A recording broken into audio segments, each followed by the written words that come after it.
somos tantos por lo que veo. Ahí lo que veía en el grupo de WhatsApp hay como 60. ¿Cuántos se vienen conectando por día, más o menos, por clase? ¿O se quedaron viendo el partido algunos? Me parece.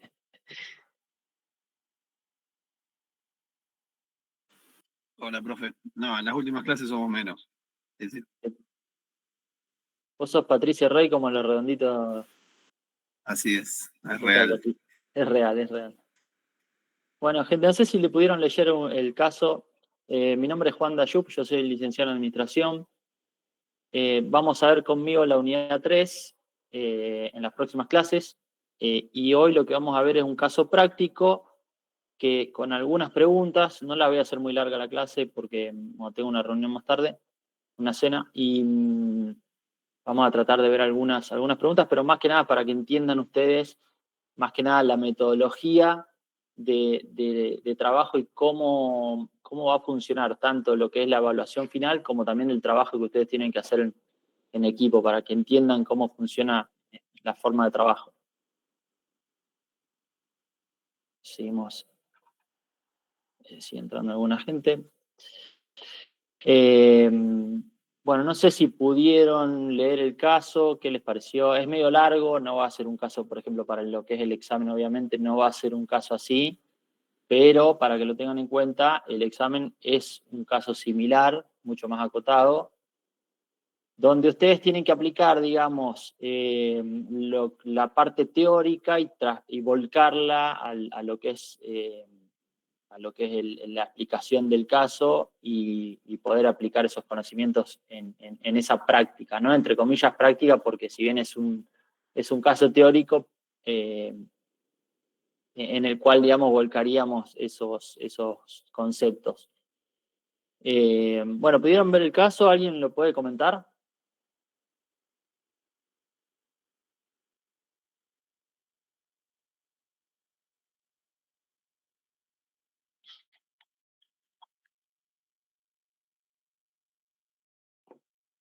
¿Alguien lo leyó? Sí, profe, que no terminamos la clase. Era la industria de alimentos, que era una persona que se fue creciendo en su negocio por medio de su intuición y todo, y bueno, en el medio tuvo algunos obstáculos, también tuvo hijos y también uno de sus hijos también está apasionado con esto de lo gastronómico y también como que en un momento tiene la gerencia de la cadena de alimenticia. Bien, gracias, Vilma. Bueno, un poco es como comentaba Vilma, el caso está desarrollado muy extensamente porque en realidad la idea de ese caso es que recorra casi todos los temas de la materia, o casi todos, no todos, pero casi todos, de manera que podamos ir recorriendo con la práctica todos los conceptos de la cátedra, ¿sí? Por ahí lo vamos a ver a lo largo del cuatrimestre. Hay un montón de otros detalles que Vilma no los comentó, obviamente porque hizo un resumen. Por ejemplo, que tienen que ver con el estilo de liderazgo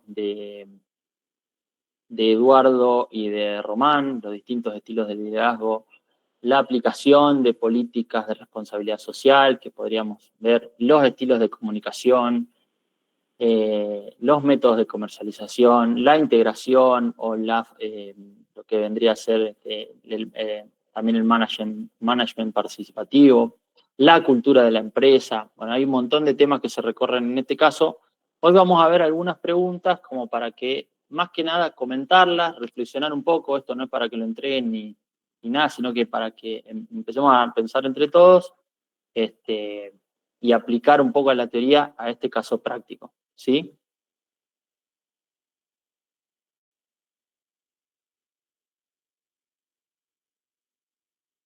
Bueno, vamos con la primera pregunta, que dice, reflexionar cómo influyen la intuición y el análisis en la toma de decisiones de los protagonistas del caso. A ver, ¿quién puede comentar algo de esto? La idea es que participen, ¿eh? No importa si se equivocan, no importa. A ver, esto, otra aclaración también. Los temas en administración no son matemáticos, es decir, depende mucho de cómo se interpreten. No es zaraza, obviamente, porque está todo fundamentado por teoría y por autores, pero la idea es que también pensemos entre todos, porque pueden haber interpretaciones distintas sobre una misma, sobre un mismo caso, ¿sí? Eso por un lado. Y a veces también que la teoría muchas veces tiene modelos, que son modelos rígidos, y por ahí, cuando analizamos un caso particular, puede encajar dentro de uno o de otro de esos modelos, o con partes de una cosa y de otra. Entonces no es totalmente rígido, sino más bien flexible. Por eso también se puede dar lugar a que ustedes justifiquen de una manera u otra y estar bien de ambas, de varias formas, ¿sí? Desde varias perspectivas, desde varios puntos de análisis. ¿Me explico? Bueno, entonces Sí, vamos a la primera pregunta, entonces. ¿Se acuerdan de lo que plantea Mitzberg en la primera unidad, donde habla de los roles? Acuérdense que esos 10 roles que plantea Mitzberg son los roles que, digamos que son el eje troncal de toda la materia, ¿sí? Los roles interpersonales, los roles de información y los roles de toma de decisiones. Bien. Dentro de los roles interpersonales, el rol de cabeza visible, enlace, líder, el de información, los de información, monitor, diseminador y portavoz. Eso lo van a ver conmigo en la próxima clase, en las próximas 2 clases. Y el rol de toma de decisiones, que es como empresario, como gestor de anomalías, asignador de recursos y negociador. Ahora, cuando hablamos de la parte de intuición y análisis, Mitzberg empieza a partir de ese estudio que hace de esos 5 directivos. Él hace un estudio de 5 directivos donde hace una observación directa y un seguimiento de 5 directivos distintos para concluir con distintas teorías sobre eso, ¿sí? Como para un poco a modo de desmitificar también ciertas cosas. Por ejemplo, que una de las características del trabajo directivo tiene que ver con la multiplicidad de tareas, la diversidad de tareas, una tendencia hacia la acción pura y no tanto a la planificación o a esa imagen que se podría tener de un directivo en cuanto a un perfil súper analítico y pensante y generando ideas en su despacho, por decirlo de alguna manera, ¿no? Sino que va mucho más a los bifes, como se dice, o sea, mucho más orientado a lo práctico, a la acción, a las tareas del día a día, de la rutina, está involucrado en esa ida y vuelta de información. De hecho, por ejemplo, una de las conclusiones del estudio dice que el 70% de los contactos que tiene un directivo son intercambio de información, con lo cual fíjense la importancia. Esta introducción un poco se las hago para ir al tema de lo que plantea la pregunta, para aplicarle al caso también, entre lo que es la intuición y la planificación, ¿sí? ¿Qué características ven ustedes? Ahora les doy la palabra a ustedes, quiero que participen. ¿Qué características ven ustedes tanto en la parte intuitiva, digamos, como en la parte más lógica o planificadora en este caso? Ya sea con los distintos personajes o alguno de los personajes que se ven acá, como por ejemplo Eduardo o Román. ¿Qué características ven de ese tipo de pensamiento? ¿Cómo lo ven? Acá el trabajo dice que Eduardo destacaba por su habilidad para detectar oportunidades comerciales, Bien. pero con respecto a la gestión tenía limitaciones, y más adelante en otro lugar también dice que es como que no me acuerdo si veía solamente la ganancia, o sea, miraba solamente unos pocos indicadores, no miraba todo. Descuidaba indicadores económicos fundamentales. Bien, ¿y eso qué te da? ¿Qué te dice? ¿O qué puedes concluir?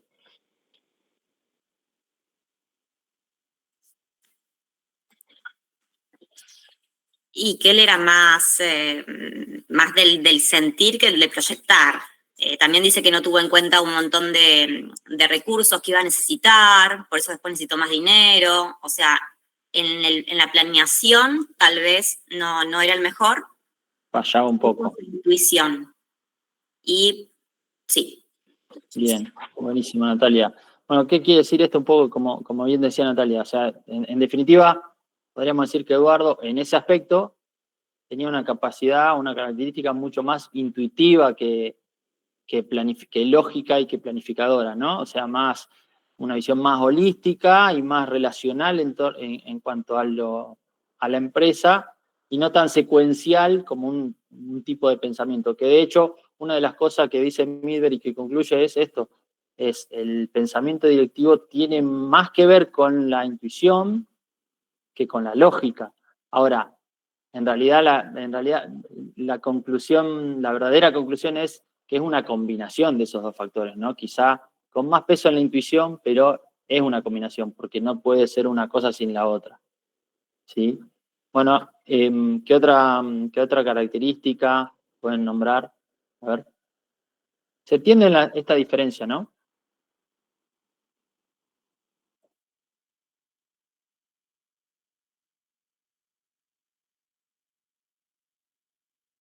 ¿Qué les parece Román, por ejemplo, acá en el caso? Lo mismo también, no tenía planificación ni control sobre la parte de gestión Mucho menos financiera, por ejemplo. Como que tenía más pasión por mejorar la calidad del producto y, por ejemplo, también decía que tenía problemas de que se pagaban tarde los sueldos de los empleados. Bien, bien. ¿Y a ustedes qué les parece que es mejor entre, un poco ya les spoileé lo teórico, ¿no? Pero ¿qué les parece que es mejor en la toma de decisiones o en la gestión? ¿Y por qué?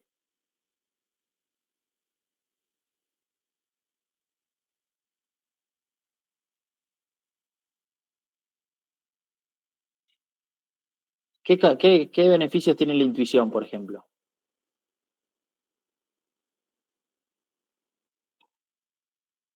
Con respecto a la La intuición es planificación. algo que no se puede adquirir, digamos, o sea, adquirir en el sentido de tener a su gerente de finanzas, a gente que tenga cargo o bien que tenga un staff en donde le den números, en donde lo guían. La intuición es algo que se tiene o no se tiene y más si se es bueno en los negocios. Está bien, buen punto. Yo la pregunta más concreta que iba es, bueno, ¿para qué sirve? O sea, ¿qué beneficio tiene y qué contra tiene el ser solamente intuitivo, digamos? Lo que dice es Herbert Simon, por ejemplo, entre los beneficios está que es mucho más rápido tomar decisiones por la intuición, ¿no? Quizás, por ejemplo, los emprendedores, aquellos que tienen startups donde todavía no existe un sistema de gestión y de medición de indicadores en el comienzo de una empresa, es muy probable que las decisiones se tomen en forma impulsiva y en forma intuitiva, ¿sí? Por una corazonada, por lo que sea. Eso es más rápido, es más, incluso es más emocional, ¿sí? Pero también tiene la contra de que no es tan precisa al momento de tomar una decisión. O sea, es muy probable que sea más fácil de aplicar cuando no se necesitan datos precisos o cuando no se necesitan tener resultados tan precisos como, por ejemplo, estudios sobre numéricos o sobre resultados o mediciones que tengan que ver con esa decisión que se toma. ¿Sí? ¿Me explico? Mientras que la planificación es todo lo contrario, justamente implica una medición mucho más programada, lineal, de la información para poder llegar a tomar una decisión. ¿Sí? Generalmente es más característica de los mandos medios, la planificación, y de la alta dirección un poco más la intuición. Hoy en día hay muchos sistemas de gestión y tableros de control que permiten visualizar y medir un montón de indicadores de la empresa, ventas, clientes, cantidad de clientes. Perdón, que está entrando alguien. Ahí está. Tipos de productos, cuáles son los productos, o sea, incluso la inteligencia artificial también ha avanzado en ese aspecto para sacar conclusiones mucho más resumidas, mucho más abstractas sobre cómo está el panorama, la foto de la empresa en un momento dado, ¿sí? Con lo cual, si bien se utiliza también la intuición, es mucho más fácil acceder a todos esos datos si la empresa viene llevando y trabajando. Es mucho más fácil acceder a esos datos y tomar decisiones también en base a eso, ¿sí? ¿Todos trabajan acá?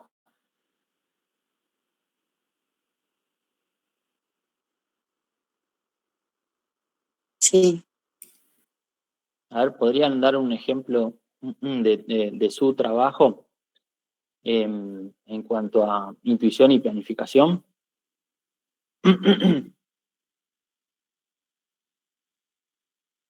Algo que se les ocurra.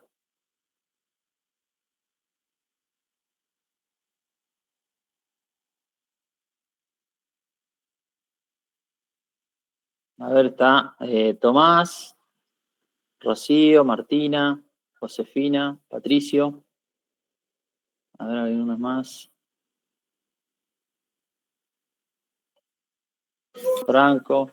Hola, profe. Yo no sé si sirve bien el ejemplo, pero yo trabajo para una empresa haciendo auditoría interna y, bueno, esta semana estuve de viaje haciendo una auditoría y, por ejemplo, lo que es planificado, ponele, era el control de stock Bien. y no sé, control de caja, arqueo de cheques, etcétera, y bueno, conciliar las diferencias y ver que todos los procesos estén ok. Y lo que fue más intuitivo es que, bueno, era una empresa que vendía y comercializaba combustible y dio una diferencia muy grande de casi un tanque de combustible y estuvimos casi un día buscando la diferencia y como que no surgía, no sabían de dónde podía salir hasta que me puse a pensar de que no habían, si podía pasar de que no hayan contabilizado un remito del día anterior y bueno, resulta que el remito estaba medio tirado, no lo habían encontrado y se pusieron a buscar, lo encontraron y ahí encontramos la diferencia. Entonces, no sé si sirve el ejemplo, pero bueno, es algo que pasó esta semana. Está bien. Sí, yo diría que ahí, digamos, con el concepto de intuición asociado a la dirección que estamos viendo, no, por ahí no es tan pertinente, pero está bueno el ejemplo en la parte, sobre todo en la parte de planificación que comentaste. Está bueno, donde se aplican procesos, se aplican tareas secuenciales con un objetivo, ¿sí? Así que es válido. Bueno, estamos con esta pregunta, entonces, podríamos concluir entonces un poco que ambos personajes, digamos, tanto Eduardo como Román, tienen más características intuitivas que planificadoras, ¿sí? En cierto punto. Bien, vamos a la otra pregunta. Dice, desarrolle qué cuestiones se han desarrollado correctamente los empresarios en relación con la RSE y cuáles han sido negativos, y cómo podría mejorarse el compromiso de la empresa con la comunidad. Ya vieron este tema, ¿no? El tema con Cristian, todo lo que es responsabilidad social, sí, con Cristian.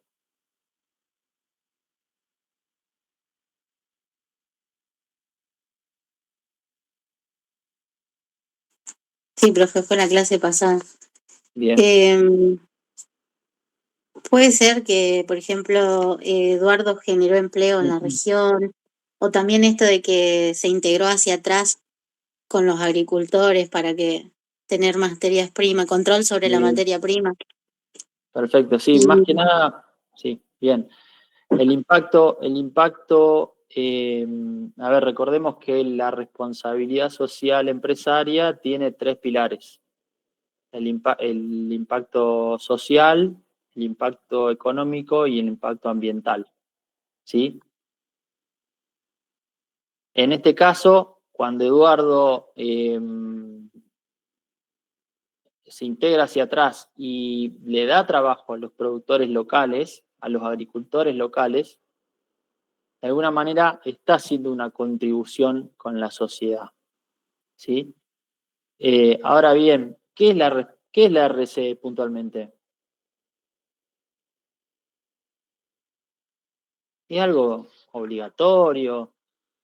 ¿Es algo voluntario? ¿Es algo que tienen que hacer sí o sí las empresas? ¿O cómo lo ven?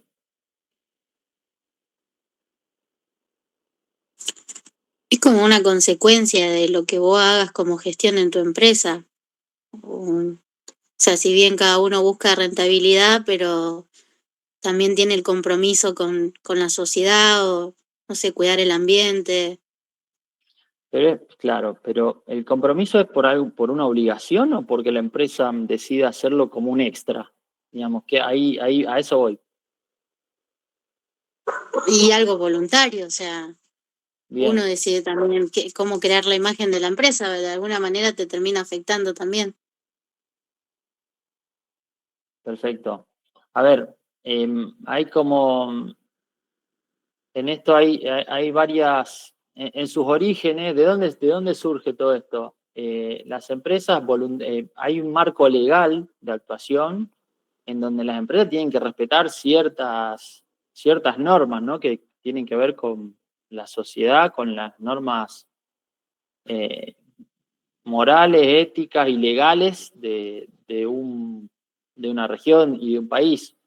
Por lo cual, por ejemplo, no tener personal en negro no sería un acto de responsabilidad social empresaria, sino que es una obligación, ¿sí? Estamos hablando en términos legales. Así como, por ejemplo, no sé, no contaminar, no tirar aguas contaminantes a un río. Probablemente eso tampoco sea legal. O sea, no es que por no hacerlo la empresa está haciendo algo bien, ¿sí? Por eso lo que plantea la responsabilidad social es ir un paso más allá de lo estrictamente obligatorio y legal. Es algo que tiene que ver con una acción o un conjunto de acciones voluntarias, ¿sí? La voluntariedad es una característica importante de la RCE, para que lo tengan en cuenta, ¿sí? Para mejorar a la sociedad, al medio ambiente y a la economía, ¿sí? Estos 3 pilares que les decía en un principio. Entonces, volviendo al caso, una de las acciones que pueden ser tomadas como válidas como responsabilidad social empresaria tiene que ver con esa acción de Eduardo de integrarse hacia atrás y darle trabajo a los agricultores. En ese caso, ¿en qué pilar estaría influyendo?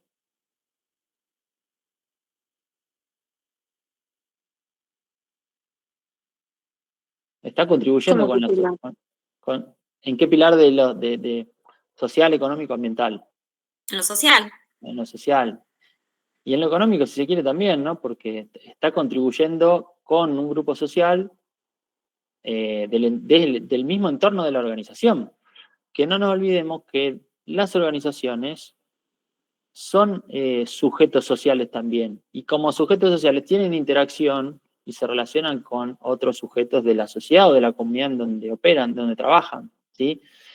Y por lo tanto tienen exigencias también de los públicos con los cuales se relacionan, ¿sí? Tanto ya sean los consumidores de sus productos o servicios, los empleados que trabajan en esas empresas, o la comunidad en general que también espera o tiene expectativas sobre esa empresa, ¿sí? como nos puede pasar a muchos de nosotros, sobre empresas a las que, en las que seamos consumidores, ¿sí? Uno espera que tal o cual marca tenga tal o cual característica, o que salga después con tal o cual innovación, o que haga alguna contribución que también me represente a mí como ciudadano, ¿sí? ¿Me explico? Es decir, hay expectativas por parte de esos públicos, ¿sí? ¿Quiénes son esos públicos? Los stakeholders. Los stakeholders son los que en los años 80, Edward Friedman acuñó este concepto como el grupo, todos aquellos grupos que están en relación y son afectados y afectan y son afectados por la organización, ¿sí? En contraste con los shareholders, que son estrictamente los accionistas, que previamente había sido Milton Friedman, muy nombrado por el presidente, Milton Friedman, que en sus escritos, una de las cosas que decía es que la empresa solo es responsable ante los accionistas, ante los dueños, ¿no? Y ante nadie más. Fíjense cómo cambia la concepción desde ese momento hasta que aparece la teoría de los stakeholders, donde dice, no, la empresa no es solo responsable ante sus dueños y ante los accionistas, sino también ante todo el resto de la comunidad y entre todos los grupos que tienen relación a ella, ¿sí? ¿Y qué puede hacer para mejorar? ¿Qué podría hacer para mejorarla? Hablando, y más sobre todo que una empresa que produce alimentos.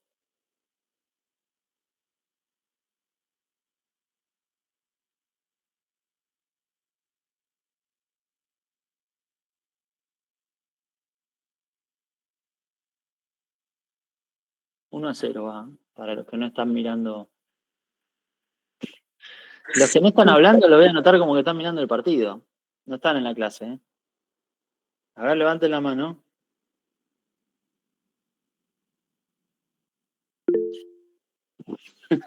Ahí va. Ah, bien, bien. Tan. A ver quién está. Acá hay uno. Selena, me parece que Selena no está. Franco no está. Bueno, no, ahí están todos, está bien. Está muy bien. Perfecto, chicos. Bueno.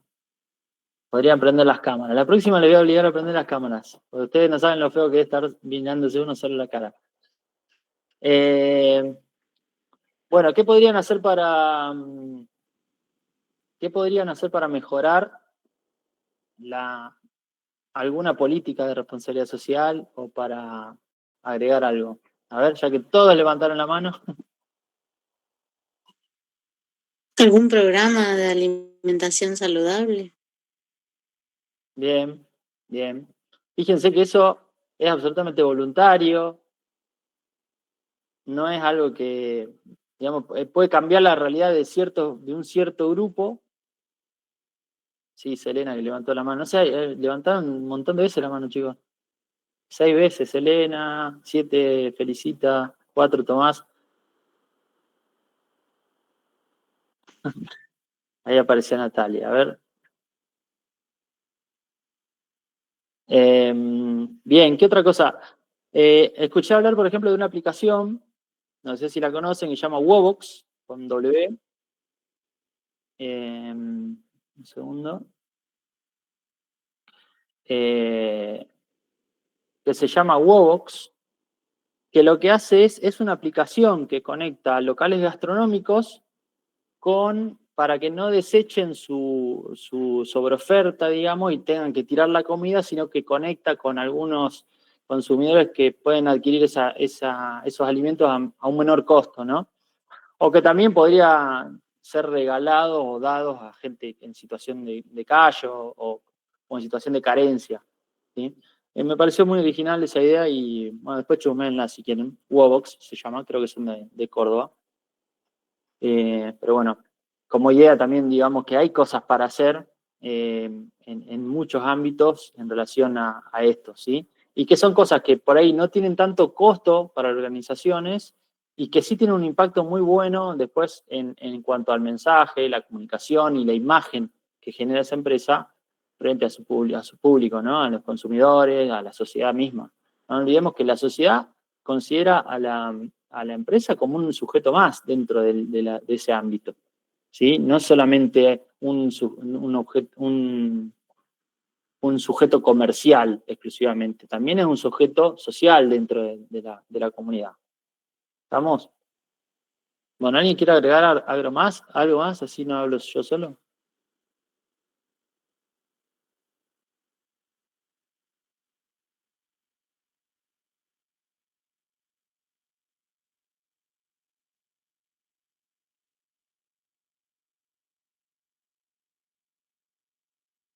Bueno, vamos a la tercera pregunta. Dice, ¿se puede observar el caso de líderes institucionales o interpersonales? A ver, empecemos por evaluar un poco el tipo de liderazgo que hay en la empresa. ¿Qué me pueden contar?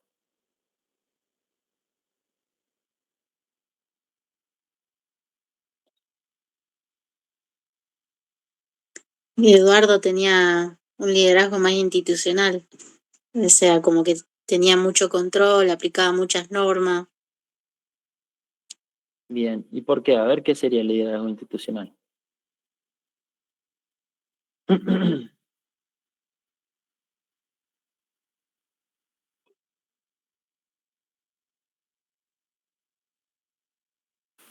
Era interpersonal, sobre todo.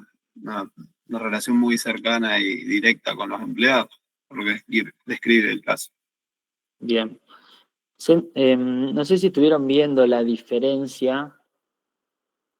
Son solamente conceptos teóricos, ¿no? Pero la idea es que podamos identificar qué diferencia hay entre un tipo de liderazgo más técnico, si se quiere decir, más orientado a la administración, y en un tipo de liderazgo mucho más orientado a la definición de la misión, a la visión de la organización como un todo, a la cohesión grupal, a la definición de políticas de misión y visión, ¿sí? Hay una diferencia ahí entre lo que es el liderazgo interpersonal y el institucional. ¿Sí? Eso tiene que quedar bien claro. Para que lo puedan asociar, digamos, el verdadero liderazgo, el liderazgo institucional y transformacional también, mientras que del otro lado, digamos, del lado de lo más técnico, está el liderazgo transaccional, de administración o interpersonal, ¿sí? A ver, básicamente la diferencia es que uno ve a la organización como un todo, el institucional, promueve los valores, su principal objetivo es promover valores, generar políticas, generar cultura en la organización, mientras que el otro solamente se ocupa de problemas puntuales, de resolver problemas puntuales. Sí de facilitar o promover la devoción personal, las buenas relaciones, pero también de ocuparse de resolver problemas de procesos de la organización. ¿Sí? ¿Se entiende esa diferencia? Natalia, porque te veo con cara como muchas dudas. No te escucho. Sí, sí. Bien, bien. Bueno, a ver, entonces vamos de nuevo. ¿Cómo habían dicho de ambos tipos de liderazgos? Perdón, alguien dijo Eduardo que era Y más... Eduardo era institucional y el hijo interpersonal. Bien. Sí, yo creo que el hijo es claramente interpersonal, digamos, no se ocupa absolutamente de nada más, es mucho más, tiene un liderazgo flexible, laxo, digamos, no, con poco y nada de planificación. Uh-huh.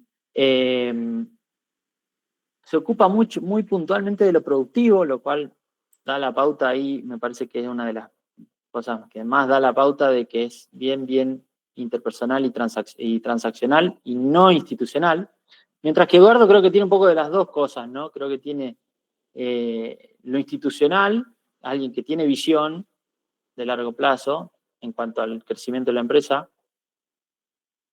pero tampoco promueve ciertos valores, o si los promueve, bueno, acá podemos discutir también, ¿no? Por ahí son valores que, con los cuales no podríamos estar de acuerdo, pero sí promueve algunos tipos de valores, quizás más rígidos o menos participativos, ¿sí? Él como que se encarga de todo, porque es una estructura donde si bien hay mandos medios, dice, bueno, yo decido todo, acá si hay un problema hablen conmigo, es como que bastante centralizada el modelo que promueve Eduardo. Mientras que el otro, me voy un poco de tema también con la estructura, pero para relacionar todo y que se entienda, ¿sí? Es importante que relacionen todos los temas, porque la verdad que en esta materia todo está conectado, desde el principio a fin, todos los temas están muy conectados. Bien, ¿qué más podemos decir? ¿Alguien más? Participen.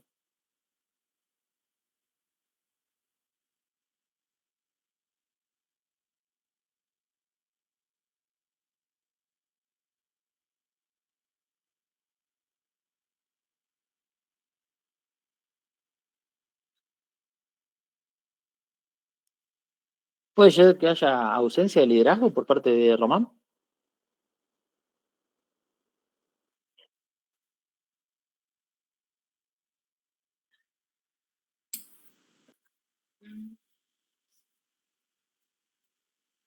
Sí, en algún lugar habla de que tiene problemas con la gestión. Cuando definió la política de marketing también. Está más en lo operativo. Está netamente metido en lo operativo, Román. No está mirando la organización. Exactamente. Incluso hay un descuido de los recursos. O sea, es como que intenta generar una cultura de participación, pero termina cayendo en algo totalmente... Sí, emplea personas, pero dice que tampoco le da funciones específicas, ni controla, es como que se desborda todo. No. Bien.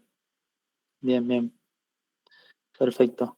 Bueno, entonces podríamos decir, como conclusión, que Eduardo, díganme si están de acuerdo o si tienen alguna diferencia con esto, que Eduardo pareciera ser de un estilo mucho más institucional, con algunas características también de interpersonal o transaccional, mientras que Román sí sería netamente transaccional. ¿Sí? ¿Se entendieron las diferencias? ¿Se entendió la diferencia entre uno y otro? Eso es importante. Si es claro. O si le genera dudas. Ok.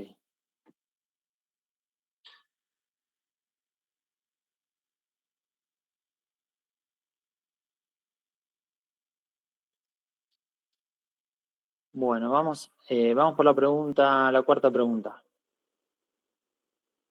Dice, ¿se puede señalar a Sabores Rosarinos como una cultura fuerte o como una cultura débil? Ya estuvimos hablando un poco de esto. Tomando en cuenta la matriz del modelo visión-acción, ¿qué tipos de cultura encuentra en el caso? A ver.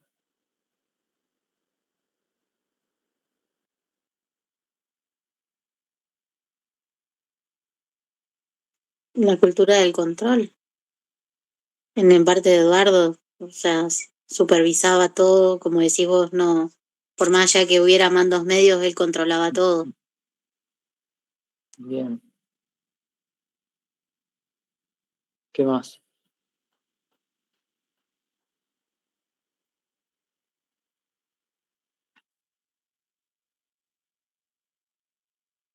Puede ser alianza. En algún momento creo que Román le pide consejos al tío, puede ser, o que el hermano. Sí, pero acá estamos hablando de cultura.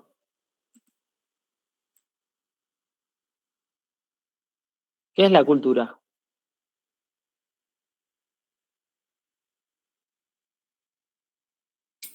Valores, creencias, lo que se comparte en la organización. Bien, exactamente. Son valores y creencias, un conjunto de valores y creencias, de símbolos, de historia, de mitos que se van construyendo en una organización por el mismo paso del tiempo. Es muy difícil promover la cultura dentro de una organización. Generalmente se genera de manera espontánea, pero también hay gente que se dedica a realizar cambios en la cultura. Es muy difícil, pero se hace, digamos, a través de cambios en políticas, en maneras de hacer, en la comunicación. La comunicación tiene muchísimo que ver con la cultura. Y la cultura es muy importante porque no solamente es un conjunto de... O sea, no solamente es algo... una llave, digamos, de identidad. No es solamente una identidad en la corporación, en la compañía, sino que es también un método, por ejemplo, para controlar, ¿sí? La cultura es un indicador de qué cosas están bien y qué cosas no en la organización. Digamos, marca un parámetro de lo que se debe y no se debe hacer dentro de una organización, ¿sí? Con lo cual es un mecanismo también de un control, si se quiere, anticipatorio, porque si yo ya sé que ciertos límites no se pueden, por ejemplo, la vestimenta, por ejemplo, es un patrón de conducta o un signo cultural que se puede detectar en una cierta organización, ¿no? Que la gente no puede ir vestida de sport, con zapatillas. Pasa mucho en ciertas empresas donde dicen, no, acá se viene con zapatos. ¿Por qué? Bueno, no sé, porque es así. Porque la empresa es la costumbre, está dentro de la cultura, ¿sí? Todo eso también dice de la empresa. Y también pautas determinadas normas para que la gente tenga determinados comportamientos. Entonces, como decía Natalia, es un conjunto de valores que son guías de conducta, patrones de conducta y creencias socialmente compartidas dentro de ese grupo, ¿sí?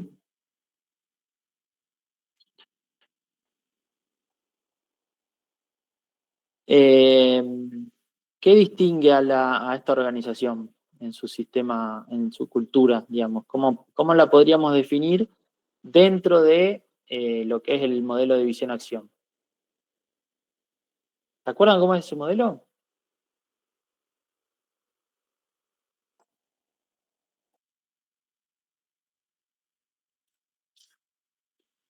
A ver si lo tengo acá para mostrárselos. ¿Lo vieron eso o no?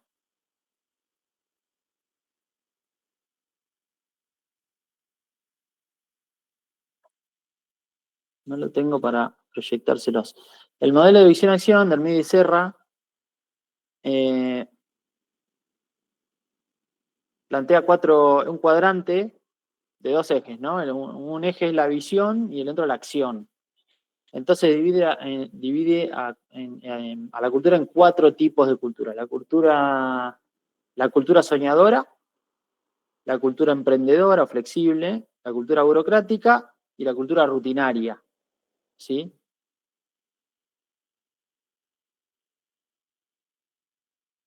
Vamos a repasar, si quieren, un poquito las características. La cultura rutinaria, características de la cultura rutinaria, ¿no? Que sería, la cultura rutinaria es aquella en donde hay un alto grado de acción, pero un bajo grado de visión, ¿sí? ¿Se entiende esto, no? No se realizan análisis de situación, no se tienen objetivos claros, no hay una estrategia concreta, cultura rutinaria, el enfoque y el posicionamiento es estático y rutinario, son por lo general empresas muy centralizadas y se solucionan solo problemas urgentes, se atienden problemas urgentes, ¿sí? La cultura burocrática, donde hay un bajo grado de visión y de acción, generalmente se produce en organizaciones del Estado, ¿sí? En organizaciones gubernamentales, Se da con el crecimiento desmedido de la organización, hay despersonalización y prohibiciones, exceso de normas y procedimientos, escasa acción, no se aprovechan las oportunidades, hay parálisis estratégica, falta de visión y acción, lentitud operativa. La cultura soñadora, en cambio, es aquella en la cual la visión, el grado de visión es muy alto, pero de acción es muy bajo. Digamos, acá prima la creatividad y la imaginación y la visión, pero se concreta muy poco de lo que se piensa, de lo que se imagina. Se desaprovechan oportunidades por falta de acción y hay visión creativa, pero sin sustento organizacional. Y la cultura flexible y ganadora, que digamos sería alto grado de visión y de acción, ambas cosas, fuertes valores compartidos, alto grado de participación, se generan ideas y proyectos, los individuos son responsables por los objetivos, no hay tanta centralización, no existe la cultura de reino, sino sinergia de equipos, se implementan ideas y oportunidades, se premian los objetivos, la estructura es más achatada. Este cuadrito lo tienen por ahí, búsquenlo, chicos. Y es más, tiene que estar en los PowerPoint seguramente lo van a ver con... ¿No lo vieron esto todavía con Marisa?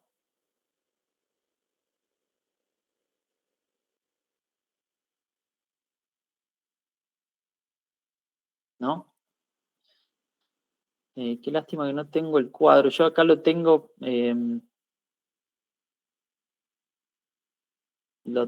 escrito en varias diapositivas, pero no está el cuadrito, que es lo más... Pero búsquenlo como el modelo de visión-acción de Hermida y Serra, y lo van a encontrar. Bien, dicho esto, a ver, de lo que les comenté. ¿Dónde ubicarían a la empresa, según la cultura? ¿Cómo la ven la cultura?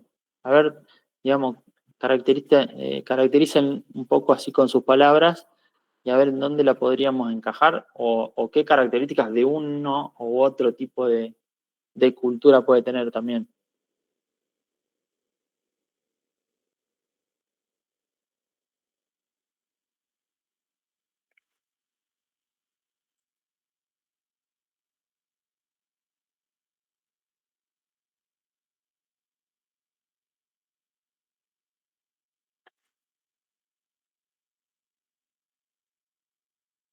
¿Nadie?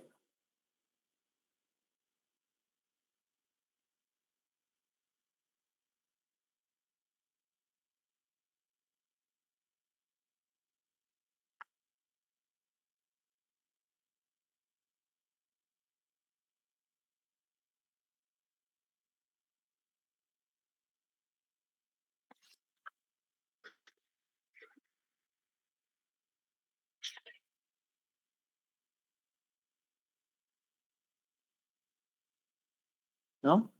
¿Ah?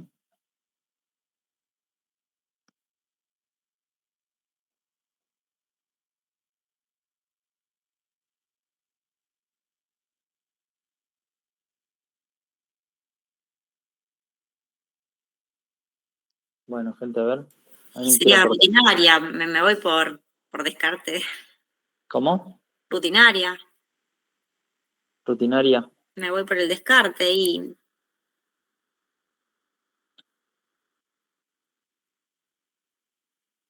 A ver, pensemos. En el estilo, en el liderazgo de Eduardo, por ejemplo, dice que hay mucho control. Un exceso de control. Exceso de normas. Exceso de normas. Sí. ¿Qué más? Justo no anoté esa, ¿cuál era? Bueno, perfecto. No me acuerdo el nombre. Y podría ser un poco entre burocrática y rutinaria, ¿sí? Estoy buscándole el cuadrito para que lo vean y no lo puedo encontrar porque si es que no lo vieron al tema es mucho más difícil y no lo encuentro. O de última, este tema, si todavía no lo vieron, no tiene mucho sentido que tampoco le demos vuelta. Por ahí lo podemos ver en otra clase. Sí.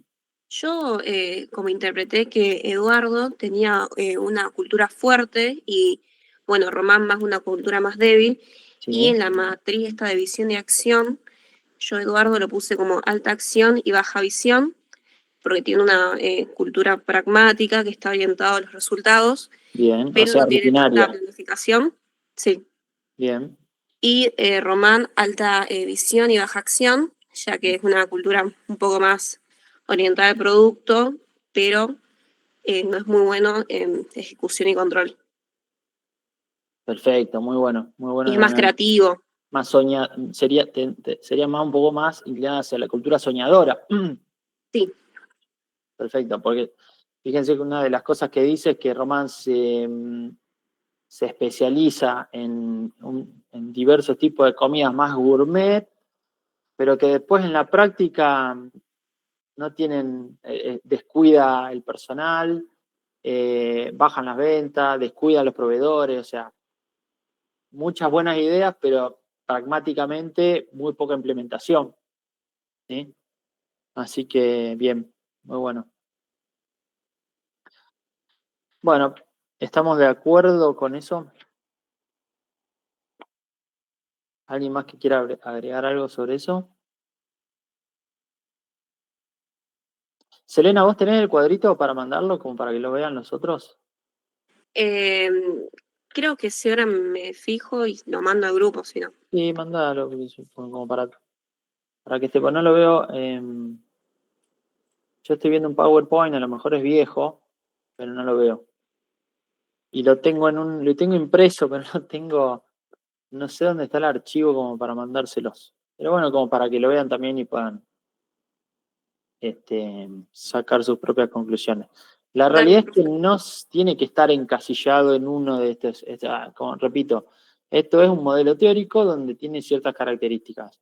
No tiene que encajar 100% en uno de esos tipos de cultura, pero sí puede pasar que tiene un montón de características que son más compatibles con este tipo de cultura o este otro tipo de cultura, ¿sí? Como dijo Serena, por ahí la gestión de Eduardo tiene más que ver con una cultura rutinaria, porque, bueno, por todas las características que dio, ¿no? Eh, Crecimiento rápido, no hay objetivos tan claros. Yo creo que es más burocrática, o sea, tiene mezcla entre las dos, por el tema del exceso de normas, provisiones, procedimientos, y el estilo de gestión de Roman es mucho más soñador. Ahí es más anómico, puramente creativo, orientado a la producción, pero con poca concreción.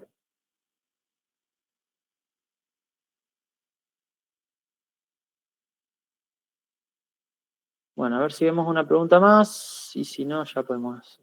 Respecto a la gerencia de desempeño, no.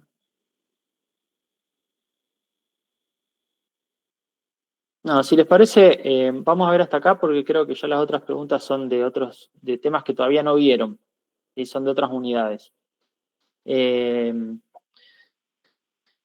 Vamos a seguir trabajando sobre este caso con los temas que vayamos viendo a lo largo en el cuatrimestre.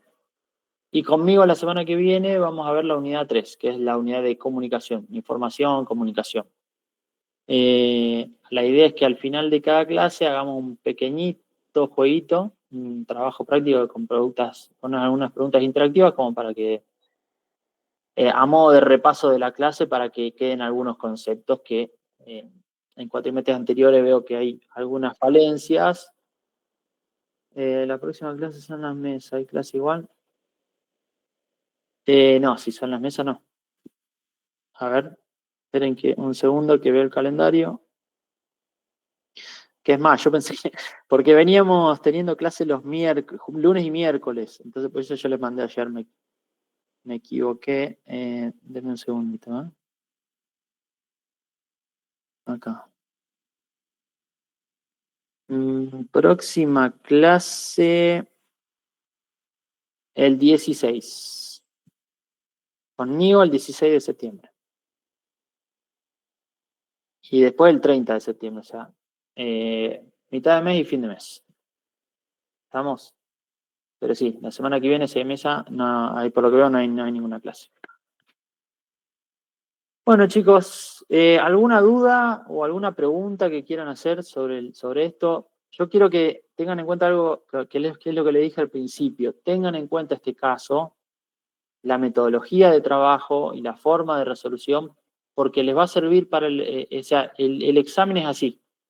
El examen final de la materia es así.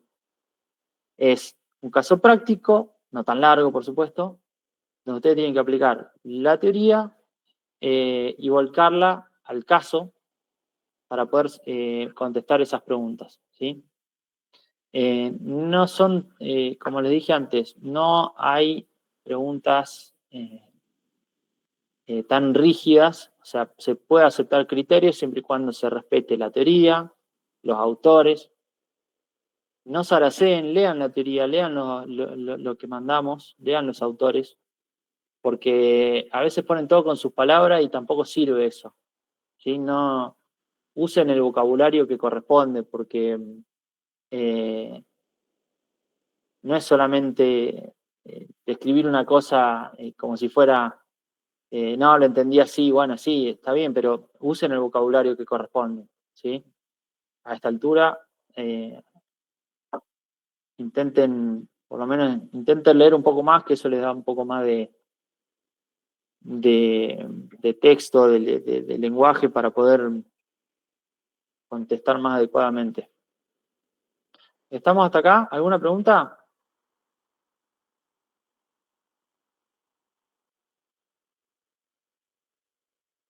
Bueno, nos vemos el 16. Dale, profe, chao. Buenas Bueno, profe. Chau, hasta chau. luego. Buena suerte. Chau, chau. Chao, profe.